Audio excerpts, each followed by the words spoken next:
All right, you guys, thanks for being here. I know there's a pasta competition going on in the caf, so I think people are making their way there, but just wanted to say hello and welcome back to Assembly. Just wanted to let you guys know that the Black History trivia questions are up on your phone, so if you would like to win a gift card, you look at the questions that are on the text messaging system, and hopefully you'll win. Our first winner was Eric Pfeiffer, and the answer to that Black History movie, the answer was Ray. So hopefully you guys can get the next one.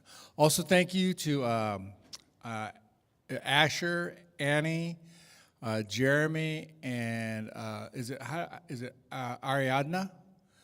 Ariadna. So you guys won gift cards for winning the races at roller skating. So come see us at the office and you can claim your gift card.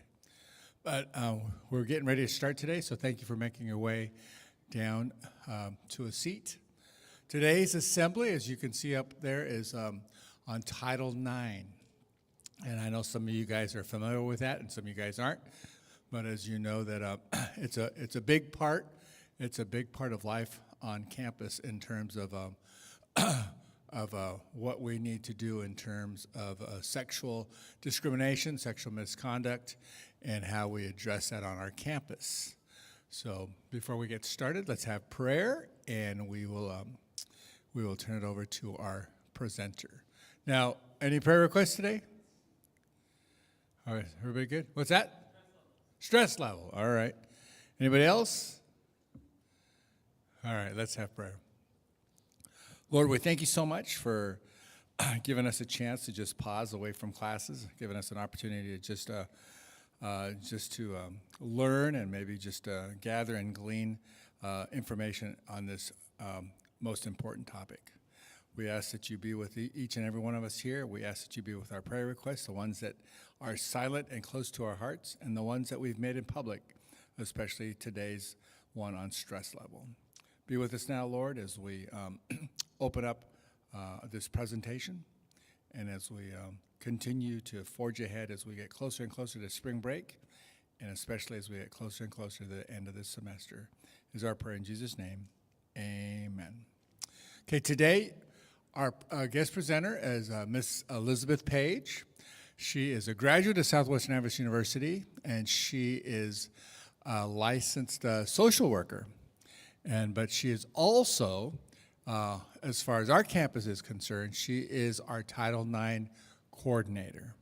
So when we turn the time over to her, then we can, as we listen to her, we can get a better understanding of what she does on our campus and what we are able to do in terms of this office and this area of our campus life. So let's give a hand to Miss Elizabeth Page.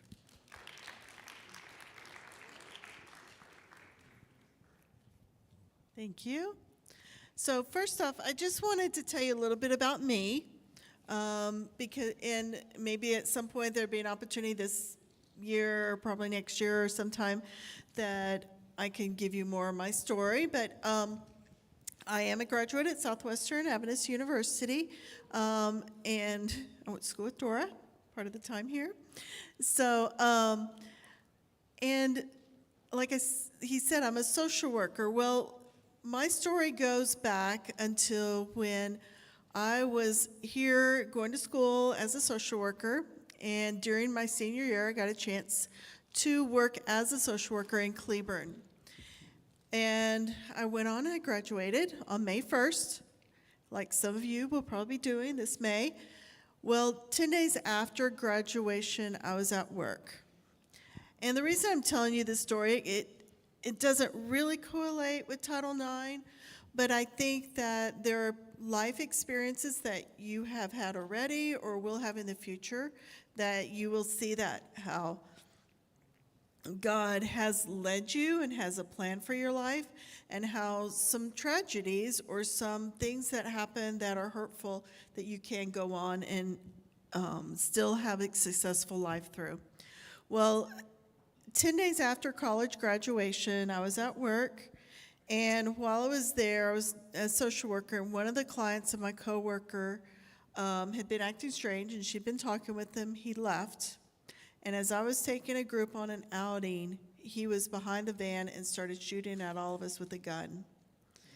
He chased me and my coworker back through the building. I went one way, she went the other, and he followed me. It was a very small building, and he came up behind me and was shot. I was shot 3 or 4 times in the back and chest.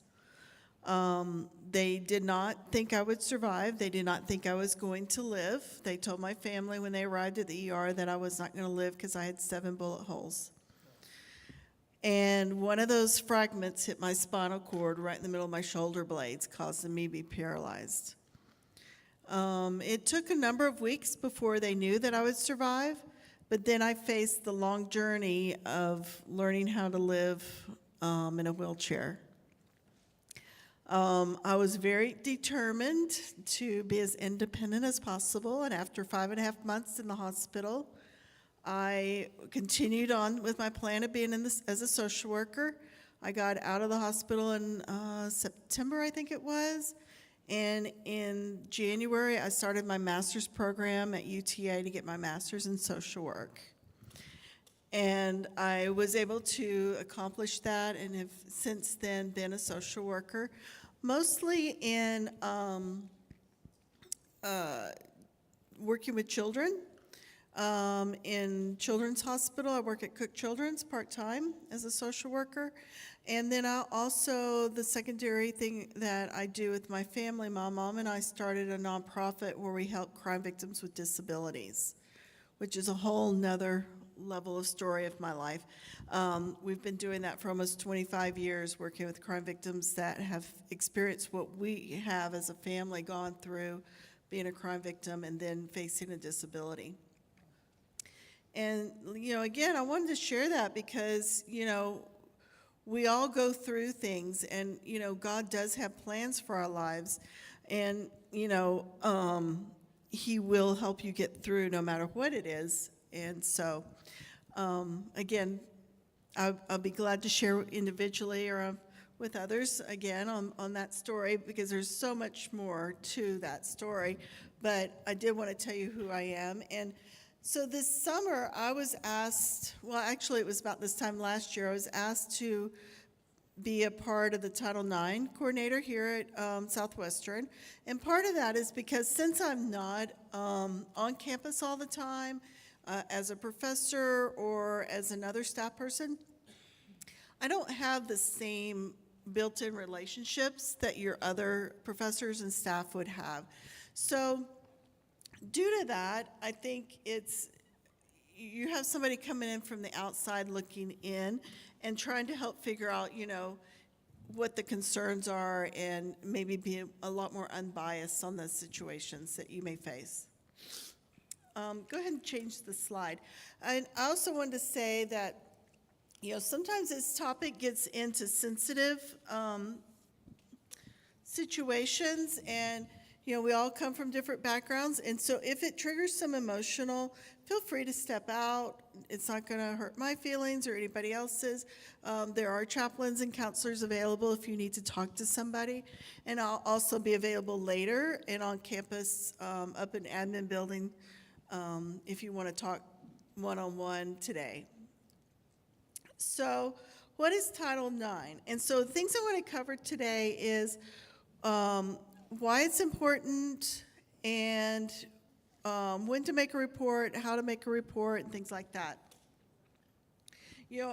As a Christian university, we like to think that we're going to be immune to situations and that everybody is good and has a good heart and would not do things. But, there are relationships that are unhealthy and there are people that have learned bad habits. And so it could be that something happens or a relationship gets compromised because of some things that need to change behaviorally with one person. Or there could be situations that someone is a predator, whether it be, we don't want to think a staff member or faculty, but also another student that has predatory behaviors or a bad actor, where they may have continuously done things that would be harmful. So Title IX is set up by the government. It's an amendment to the 1972 Education Amendment that was developed to prevent sex discrimination in universities and lower level education. It's mandated for anybody that receives federal funding, and it also includes like sports at universities. And then it went on as they developed it to incorporate prevention of sexual harassment and sexual assault, education, and prevention. Sorry, I'm going to have to look at my notes so I don't forget some things, because like I said, I'm new to this, and I can't read all that fine writing. So what are some of the things that it covers, and what are the things that you need to know? It doesn't just apply to female students. Lots of times we think about sexual harassment, sexual assault to just apply to females. It does not. That these things can happen and do happen to men in not only schools, but in workplace. There are procedures that have been set in place, and these procedures and policies are there to protect you, but it also protects maybe the accused as well, to make sure that the accused isn't falsely accused. It can provide accommodations for students to allow them to change classes or to be in an environment that they feel more safe in. And there is a clause on to prevent retaliation for those that are accused. They can't retaliate against people that are making complaints. And there's a lot more to it you can see there, but those are the highlights. Next slide. So Southwestern is committed to making sure that we are a safe environment. I think that goes across the board, not just with Title IX, but with other entities, that they provide safeguards with security and other things. Next slide. So why is Title IX important? It's important that we have a safe environment that you can learn. It's important that you have a fun environment that you can learn and participate in activities across school. It's important that you have respectful relationships with each other, whether it's boyfriend, girlfriend, husband, wife, staff, teacher, student relationships, and just friendships. These are important times, and we all know that there are friendships that last a lifetime, and these are core relationships that you will have that will last lifetimes. Prevention for discrimination based on sex, and I think part of that is, back in the 70s and even before that, there was a lot of unequal opportunity for women when it came to education. The greater opportunity was given to men, especially at higher level institutions. And so a lot of that was first started for this, but then they began to recognize that there was the need to address the harassment and sexual assaults on campus. And also Title IX is a way that we can report these kinds of events, as well as a way to have certain procedures that we can all follow to address them. These are some of the types of Title IX that are covered: sexual harassment, sexual assault or rape, discrimination that I already talked, power and control, and I'll just talk about all these in a little more depth in a little bit. Dating violence, domestic violence, or relationship violence. You don't have to be married to be counted as that. And stalking.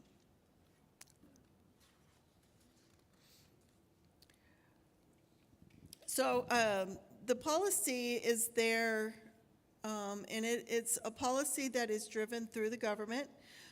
This policy, we have to adhere and make our policies match the guidelines that the government puts in place. The types of things that it covers is, or these kind of incidents could happen with a staff member or a professor doing sexual harassment to a student or sexual assault to a student or student-student. Now, I do want to put a disclaimer. There are times, because I've worked with crime victims and I work with patients, I may throw out and say crime victim or instead of the proper language for Title IX, or I may say patient accidentally, so please excuse all that. It's just kind of ingrained. And again, I said that, not all complaints should be against women or can be against women, or victims of a complaint could be against a woman or for a woman. It could be a man that is also being the victim of, or a woman could be the accused. And we also want to recognize and be mindful that a student could identify as LGBTQ+ on campus, and that this will be treated the same in a same respectful environment when it comes to Title IX too. Because we don't want anybody to be uncomfortable in a situation or to feel unsafe on campus. Okay, next slide. So Title IX applies if you are on campus or a campus event. So if you go with a choir and something happens on a choir trip, or you're singing at another location, and something happens, you're covered under Title IX for a complaint. If you are with a gymnastic team, or if you are at a sporting event, or any kind of event that the university is sponsoring. It could also apply to technology, meaning if you are on campus Wi-Fi and you do something inappropriate on your phone or computer, that could apply to you as being that you did something inappropriate that would be under Title IX. So then it sometimes comes a question like, well, this happened to me when I was with a group of friends and we were in Fort Worth. Do I report that under Title IX? We were kind of with the group, but we kind of weren't. If you're not sure, you can reach out to me. You can reach out to one of the counselors or the chaplains, and we can help you figure out if it falls under Title IX. Nothing's a wrong answer. We'll be glad to be here for you to answer those questions, because we don't want to miss something. And the other thing is, if something's happened to you, we want to make sure you get proper services within our campus or in the community so that you're not left hurting and uncomfortable in a situation. But the other thing I do want to state is that, we're all under a code of conduct here at Southwestern. And so if you do something that you're not supposed to, and even it wasn't a campus event, remember that you're Southwestern, and so your code of conduct, even in the community, can be looked at. It's like I work at Cook Children's, and I have to make sure that I don't post something online that would be offensive to our policies on Cook Children's, because that could go back to me on my employer. It's the same thing with you here at the campus. You are part of this campus, and you represent no matter where you are. So these are what you can do. You can complete online a form if you have a complaint. You can call or email me, and then you can talk to a staff member. I'll say that all staff members, with exception, are mandated reporters. So if you tell a staff member or professor that you have a concern, they have to then report to me, with the exception of counselors and chaplains. And they cannot report it to me, but they can counsel you to report it. And then it's up to you whether to report it or not. This is where you find what it looks like on the Southwestern page, where you would find the Title IX policy and also the form. It's a real simple form that you can complete. It asks for a brief description of the complaint, of what you're needing. The complaint is the person that whatever incident happened to, and the accused is who they're saying that was the person that did it to them, okay? I will say that we've gotten a couple complaints this year that were anonymous. You have a right to state an anonymous complaint, but there's nothing we can do about an anonymous complaint. Basically, an anonymous complaint just goes in our file to be recognized if we ever need to go back and review it. We can't really act on it, even if you named who the accused is. But I understand that sometimes it's awkward, and sometimes you don't want to feel like you're getting somebody in trouble. But the thing is, we want to make sure that this is a safe environment for everybody. The same goes with if you're a witness to a situation. So let's say you witnessed a situation and you feel like it needs to be reported. If you witness a situation, we will take into account what you're saying and talk with you. And if you name who it happened to, we will reach out to them. But the person that it happened to has to file a complaint and be willing to go forward. And the reason for that is because they may not want to go forward. They may not want this to be investigated, or maybe their view on what happened wasn't what you thought it was. Maybe they were okay with what happened. It can vary, all the circumstances. However, if you feel like the complaint is what you witness important, go ahead and send it to us, because there are situations where we need to reach out to that person that something happened to. I'll say the victim of the situation. And we may want to make sure that, one, they're safe, that they have services and know what's available, and that they understand that Title IX is an option for them.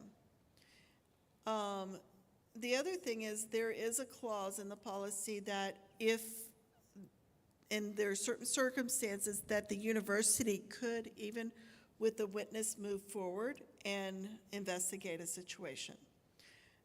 All of this stuff is very, how do you want to say? Each situation can be different. So we don't want to lock in and say, if you were a witness something, do not report it, because that could be a situation that is very dangerous to maybe that student or somebody else, and we need to address it on campus.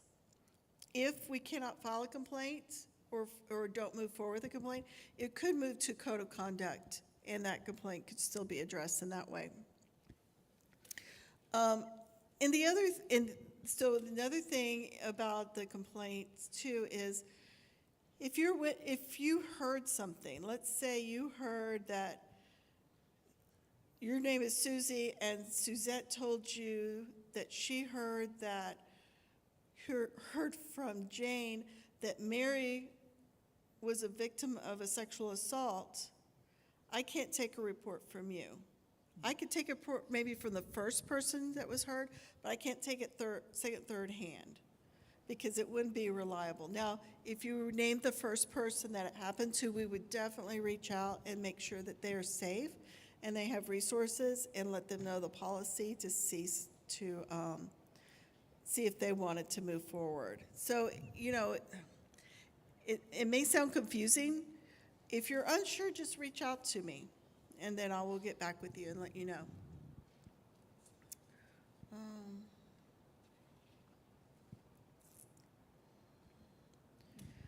So again, I talked about confidential and anonymous complaints, witnesses. I also heard this week, and trust me, I'm not on this, that there's like a confession page, Southwestern. So I'm not on that. I do not plan to be on that. I will tell you that things that are said on that, if it's not on my desk, it has not been investigated with Title IX, okay? So there could be rumors of things, but unless it's investigated or it comes to Title IX, that person is still on campus before whatever, because they have not been investigated, okay? The other thing, when an investigation starts, There's a process. Basically, the complaint could say, I don't want to go through a complete investigation. All I want is that person to stop talking to me. And we could try and do everything we can to make accommodations for that student and make sure the other student is able to stay in their education programs too. As long as it's not an egregious, to the point of a sexual assault or a danger to somebody on campus. So there are choices for the complainant. So yes, parties may go through the whole process or part of the process and it not result in somebody leaving campus. So that's why I'm trying to dispel, like, the rumor mill may not always be reliable, because if it did not come to us and it did not go through the whole investigation process, that we don't know. Some people are hesitant to come forward, and I can understand that. It's hard to be able to explain if something happened to you, especially if it is a very damaging situation, such as a sexual assault. It can be very difficult to bring that forward. And sometimes you don't want all of that information said out loud. But I will say that there are times when there is an individual that is of a predatory nature, and that if you decide not to report and move forward in the process, that is your right, because that you're keeping yourself in the safe way that you feel like you need to keep yourself. However, there could be a chance that that person would then go on and harm other people in the future. So there could be an open door to maybe stop them from going on and harming somebody else. And I'll kind of share a story about this. I'm sure a number of you know how in the last few years there's been a big Me Too movement of how a number of women throughout corporations have gone up and stated, how they were sexually assaulted or sexually harassed in their workplace. And when it first started becoming out there in the media, there's a lot of people that would do #MeToo. Well, I had a friend of mine that I went to school with, and I've known her 40 years, and I had never heard this story. We're super close friends, that she had worked not at school, but at an Adventist institution, and the manager of that institution, she would have to watch when he came around, because he would come up behind her and touch her. And she always felt very uncomfortable. But she never said anything because of who he was. He was friends of her family, and he was in a church position. I am sure she is one of thousands of girls or women that he continually did that or worse to. So it is important, either as you go through life, that there are going to be situations, maybe not here, hopefully not here, but in your future workplaces, that you may encounter somebody like this, or your friends will encounter somebody like this. And you just need to know that there are resources in the community, with police departments, with rape advocacies, with your HR departments, and here on campus, that can help you through that process, because nobody should be a victim of that. And it's so sad that, here 40 years later, I just then heard her story. These are some of the forms of harassment that can be addressed and reported on under Title IX. Of course, any kind of verbal harassment, saying inappropriate things, making inappropriate comments, saying something about somebody's body that's inappropriate, making inappropriate gestures. Psychologically, continuously to maybe in a way stalk somebody, in the sense of, continuously pressuring them to go out when they've said clearly, no, I'm not interested. Physical contact, trying to touch somebody, hugging them. You know, everybody gives hugs, but we all know the hugs that give somebody the creeps, where you hug inappropriately or hug too long, or if somebody is just not interested in a hug, then that, and then the visual of using some kind of social media. Next slides. This is another slide just basically stating the same thing, and it's more, it says workplace, but it's the same thing of just of the uncomfortableness that can happen in the environments that make people feel uncomfortable to be around other people or a certain person and make them feel intimidated. It can be hard if it's a superior or somebody that has some kind of authority to speak up and say, no, I'm not interested in that. And if they relentlessly continue that, it can be very uncomfortable. Next slide. I'll probably say this wrong. Quid pro quo. And that basically is an example of sexual harassment. And here on the campus, it could be that, if you do this sexual favor for me, or you cooperate in this way physically with me, I'll give you a promotion, or I'll give you good grades in a class, or I'll do that paper for you. Those are things that qualify under that. That term can also be used in workplace for sexual favors, but it also qualifies for like business practices. You'll hear those terms like, I'll do this business deal for you if you do this business deal for me in a way that's illegal or not follows certain guidelines. And that's usually like a power move and put in place by somebody that is acting as like a superior to another. Okay, next slide. We hope that this is not a situation on our campus, but most campuses, there is statistics that 1 in 5 women will be sexually assaulted while they're in college, and 1 in 13 of men will be sexually assaulted. That's pretty high, especially for the women, but even for men. 95% go unreported. That's a lot. And even on our SWAU campus, that means even if we had 5 sexual assaults, which may not be full rapes, but an assault by nature, that means only 1 would be reported out of 5, or less than 1, actually.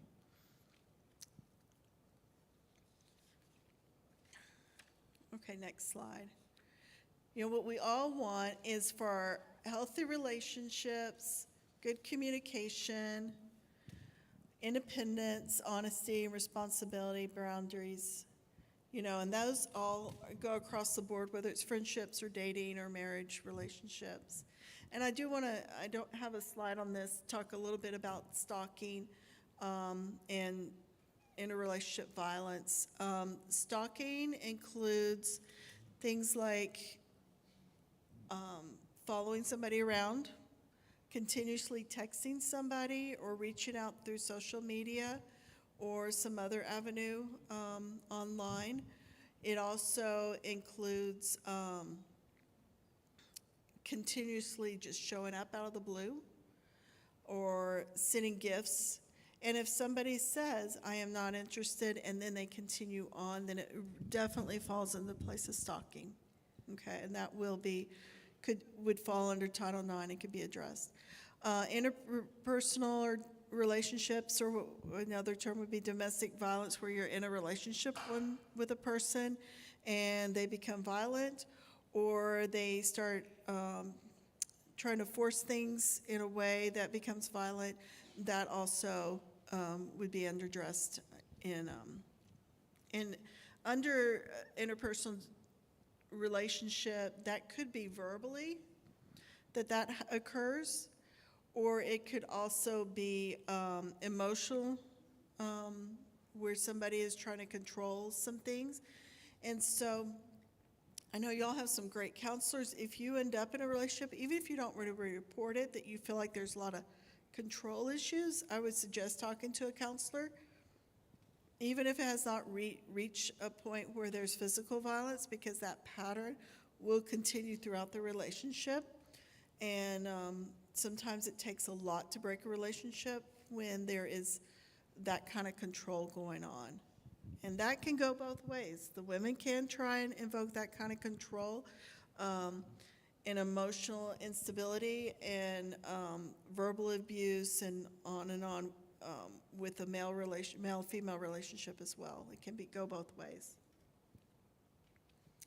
And then lastly, just, yes means yes. So if somebody wants you in their realm of circle of being in a relationship, that means that yes, they will let you know. If they do not want to be that kind of a relationship, then respect that. We all need to have boundaries, and we all need to understand what those boundaries are, because that's what makes us a person. We have our unique things that we like and things that we don't like, and people that we attract to as far as being friendships. And sometimes we don't want to be with that person, and that's okay. But we shouldn't be forced to feel uncomfortable or unsafe. So I wanted to open up for questions if somebody had questions. But I will say, let's not use personal examples. Let's talk about more policy, procedures. Let's not use personal examples. I will stay around a little bit here, and then I'm going to go up to the admin building. I'll be on the 3rd floor if somebody wants to talk one-on-one outside of this room. So, let's see if you have any questions. Anybody have questions? Joseph, you have a question? No. I know she said she'll be here to talk individually if you have some personal questions, but are there any general questions that anybody has in terms of Title IX on campus and our policies? Oh, who's got one? No hands, no hands? Okay. Okay, well, feel free to reach out to me if you need anything, and I'm not on campus all the time, but I can be reached. I check my email regularly, and I can be reached that way, and then I can reach out to you after that. Okay, thank you. Let's give Ms. Page a hand. All right. So she'll be here for a little while, so come and talk to her if you'd like, and she'll be up at the Moore building. So have a wonderful afternoon, you guys.